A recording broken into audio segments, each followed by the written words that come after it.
அஸ்ஸலாமு அலைக்கும் வரஹ்மத்துல்லாஹி வபரகாத்துஹு. எல்லா புகழும்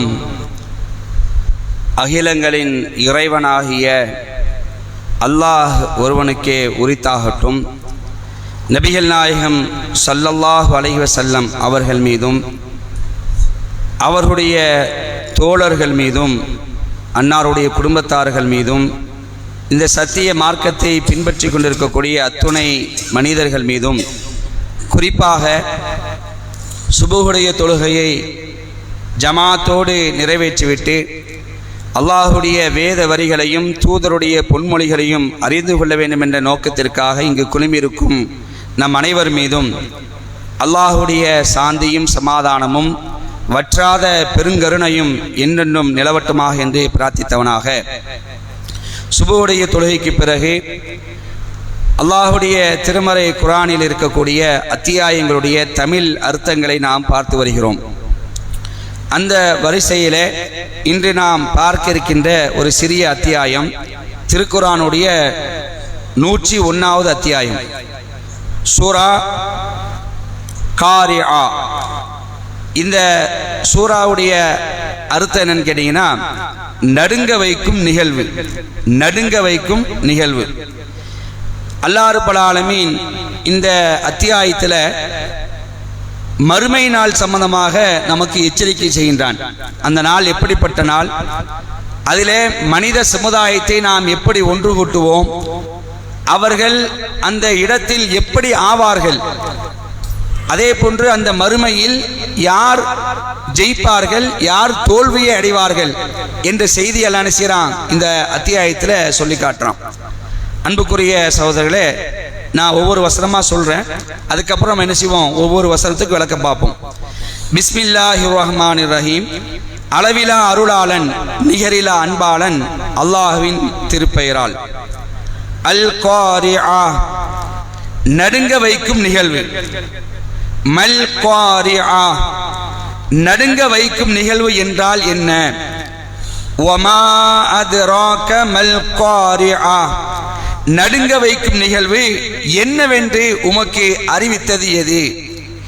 யௌம யகூனுன் நாசு கல் ஃபராஷில் மப்தூஸ் வ தகூனுல் ஜிபாலு கல் இஹ்னில் மன்ஃபூஸ்.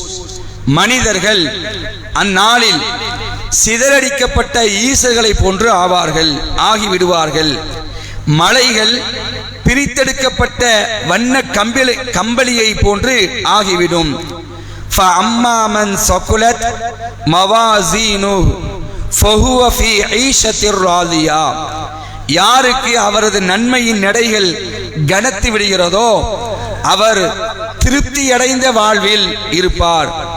وَأَمَّا مَنْ خَفَّتْ مَوَازِينُهُ فَأُمُّهُ حَاوِيَةٌ, யாருக்கு அவரது நன்மையின் எடைகள் லேசாகிவிட்டதோ அவரது தங்குமிடம் ஹாவியா ஆகும். வமா அதராகா மாஹியா, அது என்னவென்று உமக்கு அறிவித்தது எது? நாருன் ஹாமியா, அது கொழுந்து விட்டு எரியும் நெருப்பாகும் என்று அல்லாஹ் என்ன செய்றான் இந்த அத்தியாயத்தில் இவ்வளவு விஷயங்கள் அல்லாஹ் சொல்லி காட்டுறான். அன்புக்குரிய சகோதரர்களே, ஆரம்பத்தில் அல்லாஹ் பேசுகிறான் அல் காரிஆ, நடுங்க வைக்கும் நிகழ்வுங்கிறான். இது என்ன நடுங்க வைக்கும் நிகழ்வுனா, இப்ப மனிதர்கள் சாதாரணமா இருப்பாங்க, அவர்கள் எப்பொழுது நடுக்கத்துக்கு ஆளாவார்னு சொன்னா, ஒரு அதிர்ச்சிகரமான சம்பவத்தை நேரில் பார்க்கும்போது என்ன செய்வாங்க, அப்படி நடுங்கிடுவாங்க. உதாரணத்துக்கு சாலையில் நம்ம போயிட்டு இருக்கிறோம், திடீரென்று ஒரு விபத்தை கண் முன்னாடி பார்க்கிறோம். திடீரென்று ஒரு விபத்தை கண் முன்னாடி அடிச்சு தூக்குறான், படு வேகமா வந்து இன்னொரு வண்டியில வந்தவங்களை அடிச்சு தூக்குன உடனே இதை பார்க்கக்கூடிய நேரத்தில் இருக்குமா இல்லையா, அந்த சம்பவத்தை பார்த்த உடனே என்ன செஞ்சிருவோம், ஒரு மாதிரியே நடுங்கிடுவோம். அப்ப இது மாதிரியான சம்பவங்களை நாம நடுங்கக்கூடிய ஒரு நிலைமை ஏற்படுத்தும். அல்லாஹ் சொல்லி காட்டுறான். இந்த நடுங்க வைக்கும் நிகழ்வு என்ன தெரியுமா? அல்லாஹ் பேசுறான், இது வந்து நாம பார்த்த அதிர்ச்சிகரமான காட்சிகளை எல்லாம் தூக்கி சாப்பிடக்கூடிய அளவுக்கு அந்த நிகழ்வு இருக்கும். அது என்னது? அதுதான் மறுமை நாள். நியாய தீர்ப்பு நாள், த லாஸ்ட் ஜட்ஜ்மெண்ட் டே என்று அல்லாஹ் நினைச்சான் இதுல சொல்லி காட்டுறான். அன்புக்குரிய சகோதரர்களே, இது சம்பந்தமா ரசூல்லா ஒரு இடத்துல நமக்கு சொல்லி காட்டுறாங்க. ஒரு தடவை ரசூல்லா ஒட்டகத்துல உட்கார்ந்து இருக்கிறாங்க. ஒட்டகத்துல உட்கார்ந்துட்டு இருக்கும் பொழுது சூரா ஹஜ்ஜுடைய முதல் வசனத்தை ரசூல்லா ஓதி காட்டுறாங்க. மக்களே, நாளை மறுமை நாளை நீங்கள் பயந்து கொள்ளுங்கள். இந்த மறுமை நாள் குறித்து எந்த தூதரும் எச்சரிக்காமல் இருந்தது கிடையாது. இஸ்லாத்துக்கும் ஏனைய கொள்கைகளுக்குள்ள மிக முக்கியமான வேறுபாடு என்ன தெரியுமா? மரணத்துக்கு அப்புறம் ஒரு வாழ்க்கை இல்லைன்னு சொல்லுவாங்க. ஆனால் இஸ்லாம் சொல்கிறது மரணத்திற்கு அப்புறம் தான் உண்மையான வாழ்க்கையை ஸ்டார்ட் ஆகுது அப்படின்னு சொல்லுது.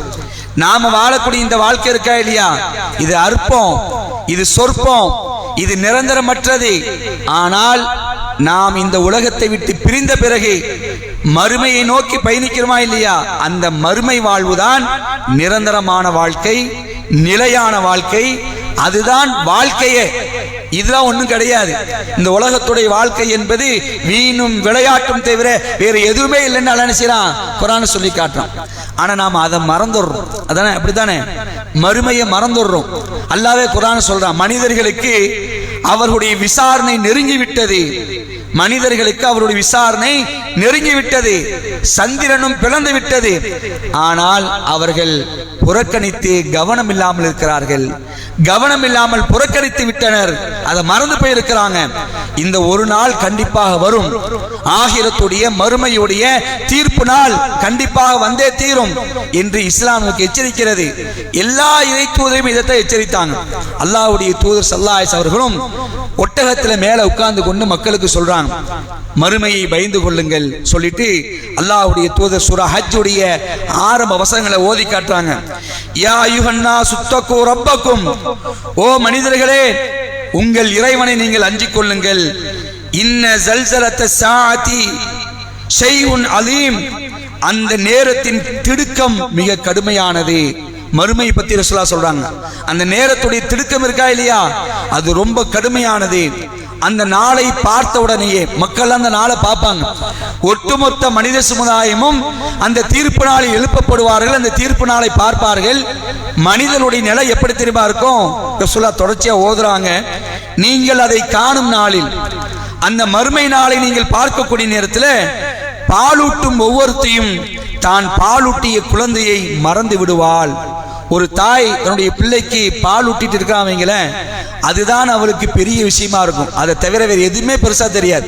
என்ன நடந்தாலும் சரி, தன்னுடைய பிள்ளை பசியில் துடிக்கக்கூடிய நேரத்தில் எப்படியாவது தன்னுடைய பிள்ளையுடைய பசியை அமர்த்த வேண்டும் நினைப்பா, ஆற்ற வேண்டும் நினைப்பா.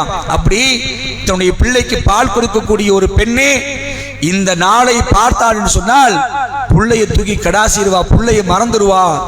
அப்படிப்பட்ட ஒரு நாள் அந்த மறுமையுடைய நாள். தொடர்ச்சியா ரசூலுல்லாஹ் சொல்றாங்க, ஒவ்வொரு கர்ப்பிணியும் தன் கருவில் சுமந்ததை ஈன்று விடுவாள். பயத்துல கர்ப்பிணியாக இருப்பார்கள் என்று சொன்னால் அந்த பயத்திலேயே குழந்தை வெளியே வந்துடும். அப்படிப்பட்ட ஒரு கடுமையான நாள்.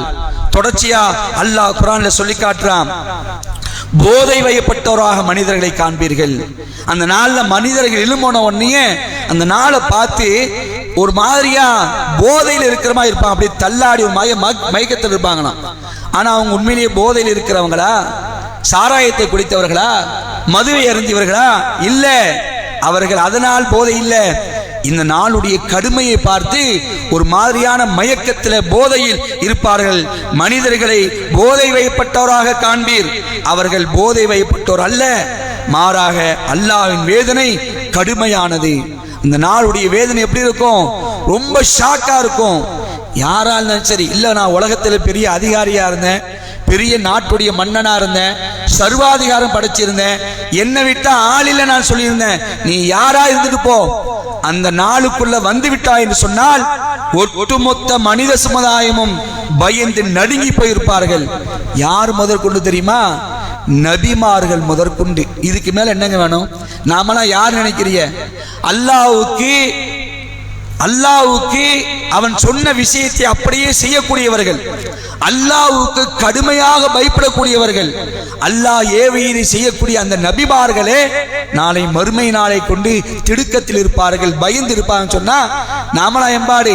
இந்த உலகத்துல யாரா இருந்தாலும் சரி, ஒவ்வொரு மனிதனும் அந்த நாளை பார்த்த உடனே திடுக்கத்தில் இருப்பான்.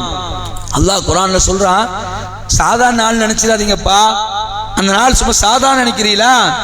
இன்ன பத்ஷ ரப்பிக லஷதீத், என்னுடைய புடி எப்படி தெரியுமா இருக்கும்? கடுமையா இருக்கும். புடிச்சா ஒரே புடி. இன்ன பத்ஷ ரப்பிக லஷதீத், உமது இறைவனுடைய புடி கடுமையா இருக்கும். இன்னொரு இடத்துல சொல்லி காட்டுறான், ஃபயௌமைதின் லா யுஅذிபு அஸாபஹு அஹத், அந்த நாளில் அல்லாஹ் தண்டிக்கிற மாதிரி வேறு யாரும் தண்டிக்க முடியாது, கடுமையா தண்டிப்பான். வலா யூசிகு வஸாகஹு அஹத், அவன் கட்டுவதை போல யாரும் கட்ட முடியாது.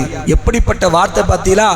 நாளை மறுமை நாள் குறித்து, தி லாஸ்ட் ஜட்ஜ்மென்ட் டே குறித்து அல்லாஹ் ரப்பல் ஆலமீன் திருமறை குர்ஆன்ல ஏராளமான அத்தியாயங்கள்ல நமக்கு எச்சரிக்கை செய்கிறான். ஆனால் அதையெல்லாம் நாம் மறந்து இருந்தோம் என்று சொன்னால் இந்த உலகத்துடைய வாழ்க்கையில் மூழ்கிடுவோம். அதை நினைச்சு பார்க்கணும். அல் காரியா, நடுங்க வைக்கும் நிகழ்வு. மல் காரியா, நடுங்க வைக்கும் நிகழ்வு என்றால் என்ன? ஒமா அதுராக மல்காரியா, நடுங்க வைக்கும் நிகழ்வு எது என்பதை உமக்கு அறிவித்தது எது என்றால் நினைச்சான். இப்படி ஆரம்பிக்கிறான். தொடர்ச்சியான வசனங்களுக்கு இன்ஷா அல்லாஹ் அடுத்தடுத்த நாட்கள் நாம் தெரிந்து கொள்ளலாம். அல்லாஹ் ரப்பல் ஆலமீன் திருமறை குர்ஆனை பொருளுணர்ந்து படித்து அதை விளங்கி படிப்பினை பெறக்கூடிய நன்மக்களாக நம் அனைவரையும் ஆக்கி அல்புரிய வேண்டும் என்று அல்லாஹ்விடத்தில் பிரார்த்தித்தவனாக இந்த அமர்வை முடித்துக் கொள்கின்றேன். வாஹிர் தாவானா அனில் ஹம்துலில்லாஹி ரப்பில் ஆலமீன். வஸ்ஸலாமு அலைக்கும் வரஹ்மத்துல்லாஹி வபரகாத்துஹு.